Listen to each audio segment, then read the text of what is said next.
बिस्मिल्लाहिर्रहमानिर्रहीम। अस्सलामुअलैकुम। उम्मीद करती हूँ आप सब ठीक होंगे। मेरी दुआ है कि आप लोग जहाँ भी रहें हंसते रहें, मुस्कुराते रहें। तो चलिए आज की रेसिपी स्टार्ट करते हैं। आज की रेसिपी में मैं बना रही हूँ कर्ली फ्राइज़, जिसको बनाना बेहद आसान है और ये बहुत ही मज़े की बनती है।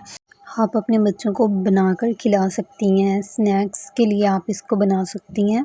अगर आपके घर में कोई मेहमान आए हैं तो आप उनके लिए भी बना सकती हैं। तो इसके लिए हमें 2 आलू चाहिए बॉईल किए हुए, और इनको आपने किसी भी जाले की मदद से जो है ना वो मैश कर लेना है। आपने हाथों से मैश बिल्कुल भी नहीं करना, इससे जो है ना आपकी फ्राइज़ बिल्कुल भी ठीक नहीं बनेंगी। तो आप देख सकते हैं मैंने जाली के साथ इसको जो है ना मैश कर लिया है। इसके बाद हम इसमें ऐड करेंगे काली मिर्च का पाउडर। हाफ़ टेबल स्पून हमने काली मिर्च का पाउडर ऐड करना है। उसके बाद मैं इसमें ऐड कर रही हूँ नमक। आप अपने टेस्ट के मुताबिक इसमें नमक ऐड कर सकती हैं। उसके बाद मैं इसमें ऐड कर रही हूँ कॉर्नफ्लोर। 2 से 3 खाने के चम्मच आपने इसमें ऐड करना है और इसको अच्छे तरीके से आपने मिक्स कर लेना है। अभी एक और चीज़ भी रहती है। उसके बाद हम इसमें ऐड करते हैं दूध। 2 से 3 खाने के चम्मच, नहीं तो 2 चम्मच, क्योंकि आपके डो के हिसाब से आपने इसमें जो है ना वो दूध ऐड करना है। अगर आपके पास ज़्यादा बॉईल किए हुए आलू हैं तो आप थोड़ा सा ज़्यादा ऐड कर सकते हैं। तो मैं यहाँ पे 2 चम्मच ऐड कर रही हूँ, और इसका जो है ना आपने फिर 2 चम्मच दूध ऐड करके अच्छे तरीके से इसकी डो तैयार कर लेनी है। बहुत ही सॉफ्ट डो तैयार करनी है आपने इसकी। आप देख सकते हैं मैं चम्मच की मदद से इसमें दूध ऐड कर रही हूँ ताकि मुझे पता चल जाए कि इसमें ज़्यादा ना हो जाए। ठीक है, यहाँ पे मैंने इसकी जो है ना वो डो तैयार कर ली है। आप देख सकते हैं बहुत ही सॉफ्ट डो तैयार हुई है इसकी। तो इसका हमने क्या करना है मैं आपको बताती हूँ।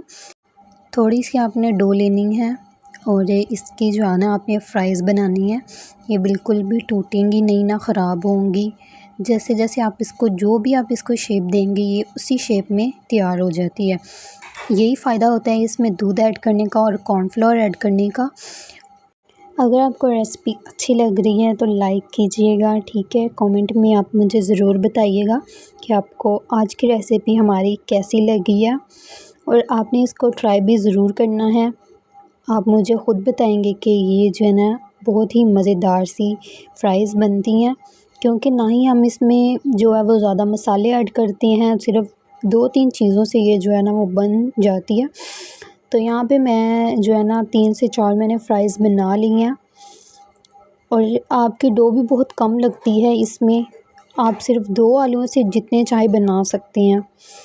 तो चलिए अब हम इसको फ्राई करते हैं। तो मैंने एक पैन में ऑयल ले लिया है, और इसकी जो आपने आंच जो है ना वो बिल्कुल स्लो रखनी है, क्योंकि इसमें ये होता है कि हमने इसमें कॉर्नफ्लोर ऐड किया होता है।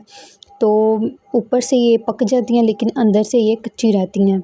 तो इसके लिए आपने जो है ना फ्लेम को जो है ना वो स्लो रखना है ताकि ये अंदर से कुक हो सकें। और जैसे जैसे इनका कलर आता है आपने इसके साइड को चेंज करते रहना है। एक एक करके मैं इसमें ऐड कर रही हूँ, और आप देख सकते हैं कि ऑयल में जो है ना वो कितनी हीट है। मैंने बिल्कुल ज़्यादा जो है ना नहीं उसकी फ्लेम की हुई। इसी तरह से आप जो है ना बहुत ही आसानी से ये फ्राइज़ बना सकती हैं और अपने बच्चों को खिला सकती हैं। टी टाइम में बना सकती हैं। आपका जब दिल चाहे आप ये जो है ना स्नैक्स बना सकती हैं। तो आप देख सकते हैं फ्राइज़ को गोल्डन कलर आ चुका है। तो इनकी जो है ना हमने साइड चेंज करते रहना है। ये ना हो कि ये ज़्यादा कुक हो जाएँ या इनको ज़्यादा कलर आ जाए या जल जाएँ, ऐसा बिल्कुल भी नहीं करना। जब आपको लगे कि इसमें लाइट कलर आ गया है तो आपने इसकी जो है ना वो साइड चेंज करते रहना है। जो लोग चैनल पे नए हैं उनसे मेरी यही रिक्वेस्ट है कि वीडियो को फुल वॉच किया करें, कमेंट में लाजमी बताया करें। तो आप देख सकते हैं मेरी रेसिपी जो है तैयार हो चुकी है। बहुत ही मज़ेदार और टेस्टी कर्ली फ्राइज़ तैयार हुई हैं। बाज़ार से बहुत महंगी मिलती हैं, आप घर पर बनाएं और इंजॉय करें। अल्लाह हाफ़िज़।